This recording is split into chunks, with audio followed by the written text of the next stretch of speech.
الله وایي که موږ غوښتلی موږ یو دین هم پیدا کولی شو. خبره مې سر خلاص و که نه سو خلاص. اوس الله جل جلاله ولې یو دین نه پیدا کاوه؟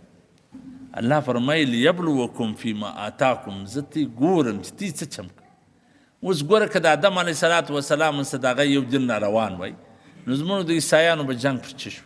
زموږ د یهودیانو به جنګ پر څه شو؟ یو سړی د خپل مذهب د خپل منهج څخه د خپلې لارې څخه اړول ډېر ګران کار. ګوره دا خلک یې پر غلطه باندې روان، پر غلطه روانې، په دې پوه دی چې دا غلطه ده، بیا هم نه راوړو. اوس ګوره دا زموږ خلک دي څوک نشي کولی چې احناف واړی شافعي کې یا مالکیان کې یا حنبلیان کې نه اوري د خپل مذهب چې هر څو ورته ووایه.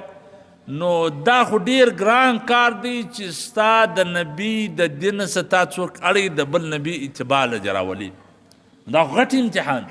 نو خو الله دا دنیا جوړه کړې د امتحان لپاره. دا دنیا دارالامتحان دی، د امتحان کور دی. نو الله خو همیشه عقل د نقل خلافي، یعنی عقل یو څه وایي لیکن شریعت بل څه وایي. اوس حیران چې اوس د عقل دا منې که د شریعت امن.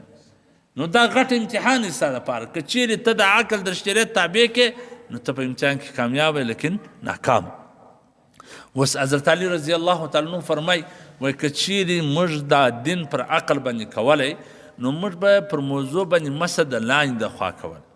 ځکه لاندې پر مځکه لګېږي، لاندې پر پرشو لګېږي، لاندې امکان شته چې خره نه سي، د لوړې خوا ای دی لاس پر راتېر کړه. ګزه دا ای لاس پر راتېر کړه دا نو اوس کومه کیسه ده، ای لاس پر سر تېر کړه دا نو اوس کومه کیسه. یعنی زموږ شریعت عقل سره لرې دی. عقل یو څه وایي، شریعت بل څه وایي. نو دا ځکه چې الله ګوري چې ته وده دی د عقل دا مني که د شریعت هم. صحابه کرامو کې ولې نه و، یعنی چې اوس ګوره هغه مسجد قبلتین چې کوم په مدینه منوره کې دی، یعنی دوې قبلې په لمانځه کې حکم وسو چې قبله بدله کړي.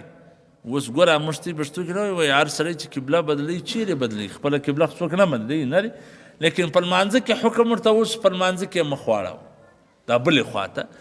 نو صحابه کرامو کې دا ولې نه وله چې یا دا نو ولې دی سوله. زموږ هغې خو وروره دماغ دې در خرابوي، وایي دا ولې دی سو، دا ولې دی سو، دا ولې دی سو.